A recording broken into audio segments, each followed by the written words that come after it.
Zdravo! Dobrodojdovte vo prvoto izdanje na Quo Vadis. Ja sam Janko Ilkovski i od vremena na vreme jake se pojavujem ovdje v ova programa so ova moja kratka emisija koja će bude nekakav sublimat na nekakvi lični impresiji za ono što ni se slučuje. Da li će bude od politikata, od socijalni od život, od nekoj drugi aspekti, ako treba i ekologija i što ja znam, što sve neke fatime.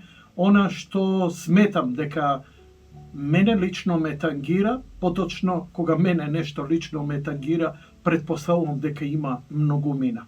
Nekako vo svoj razvoj ja ne uspjev da se izoliram kako ličnost, naprotiv, sekogaš so narodot, što je možno poveće, sekogaš so lugeto, slušajki gi, spodeluvajki so niv, prihvaćajki gi nivnite sugestiji, prihvaćajki gi nivnite stradanja i jednostavno čovjek akumulira mnogo. Ja ne znam što sve imam akumulirano vo sebe od, ne znam, nekakvo duhovno ili intelektualno daleko deka imam ja takvo nešto. No, ja ne smetam deka su nešto porazličeno od mojot narod. Mojot narod koji strada. Moj narod koji često se prašuva Quo Vadis. Quo Vadis je biblijska referenca koja sveti od apostol Petar, koga pri progonot na hristijanite rešava da ga napušti Rim i da ga odbegne seto ona,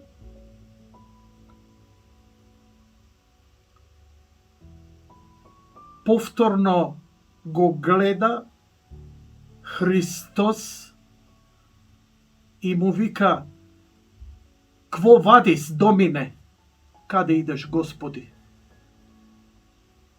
Ovaj mu odgovara: odam da bidam povtorno raspnat. Sveti apostol Petar, parafraziram, ne sum ja niti se trudam, niti se obiduvam da bidam golem analitičar na Biblijata, verata i politikata, no poveća od čovečki aspekt, koliko možem zemskoto i duhovnoto da gi spojam na mnogo poobjasniv način, može bi nekoga da inspiriram da navleze malku poveć. Sekako deka može mnogo lesno i da se navleze, no dovoljno je od moja strana da na ovakav način i vakako prezentiram. Togaš sveti apostol Petar mu stanuva jasno deka treba da se vrati v Rim i tamo postraduva so site hристияни.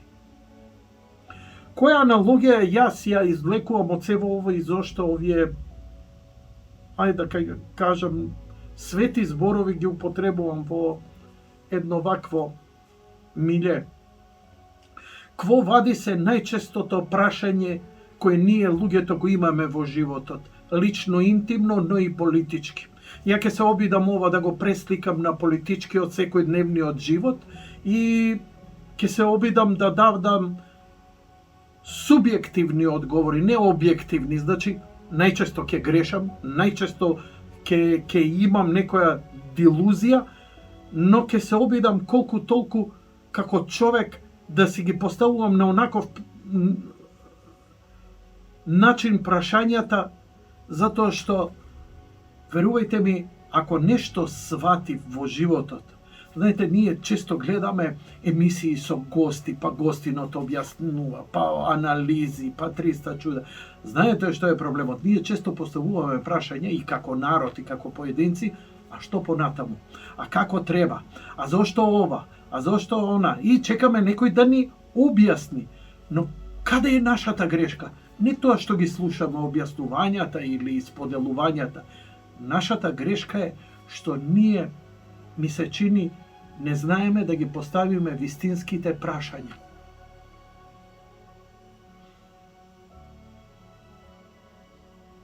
Quo vadis? Каде одиме? Зошто одиме таму каде што одиме? Каде треба да одиме? Мојот народ страда.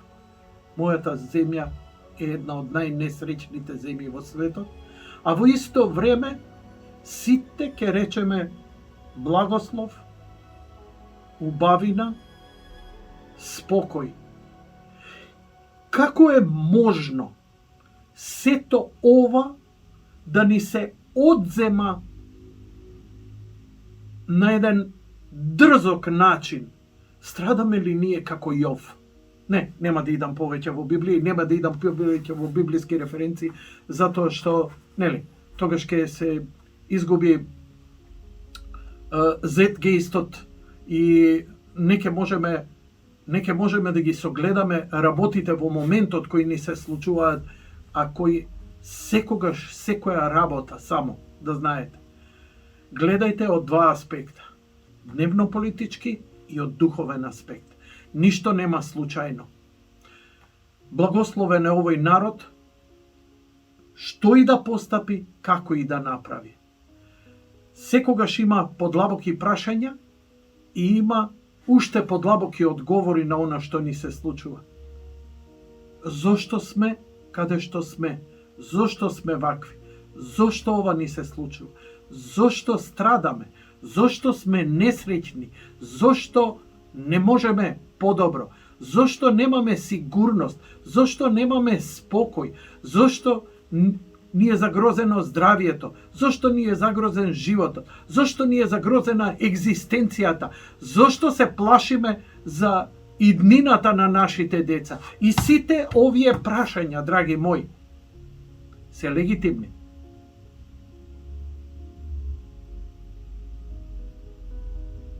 Секој оној кој ги поставува овие прашања, ќе го парафразирам ова пак уште еднаш со духовно. Го прашувам духовникот неколку работи и онака ми доаѓаат емоции се повеќе и повеќе. Зошто ми се случува? Пазете, истиве прашања се, еве, него ни подготвував ова како концепт. Истиве прашања за себе, а кои ги поставуваме и за нашава земја, за нашиот народ, за нашава екзистенција. Зошто ми се случува ова, Господи? Отец, зошто ми се случува ова? Зошто страдам? Зошто не можам глава да кренам? Зошто се потресувам, не можам екзистенција на децата? Зошто нарушено здравје? Постапувам ли правилно? Каде грешам? Одговорот на духовникот беше многу божествено, фер, пријателски, татковски, како сакате. Но мене ми е силна насока и треба често пати да се подсетувам затоа што го заборавам. Се додека се прашуваш дали добро правиш, дали си на добар пат, дали добро работиш, ти си на добар пат. Ете еден начин кога ќе се прашаме кво вадис, секогаш додека се прашуваме каде одиме, секогаш кога ќе си поставиме едно кво, каде, кога ќе поставиме прашање зошто, кога ќе ја исперцепираме маката во себе и ќе си поставиме прашање, тогаш сме на добар пат. Не значи дека само кога ќе го дознаеш одговорот, дека ќе постапиш правилно. Напротив, тоа е процес кој те тера да се помачиш, да напредуваш, ако треба и ќе сострадаш, дали со здравје, дали интелектуално, дали духовно, дали напор ќе треба да размислуваш, да пишуваш, да креираш, да твориш низ маката, затоа што оние кои поминуваат низ мака, тие обично се благословени. Но, знаете како? Ние сме и материјални луѓе. Не е само благослов да се бориме, а треба да се бориме за вечниот живот, туку треба да се бориме и овде добро. И тоа не заради себе, туку заради нашите ближни. Да, заради тој твој лош комшија и заради него. Прави добро, дури ако знаеш дека тебе нема да ти донесе, ама утре може би нему. Може би на твоите деца. Не можеме да бидеме само за себе и својата фамилија и своите деца. Но најблиското обкружување, кога го негуваме, го креваме, ние креваме се. Па тука имате, сакате заедница, сакате фамилија, семејство, сакате партија и сето тоа што најдобро го знаете да го пренесете на еден или на друг начин, ќе помогнете некому. Дали е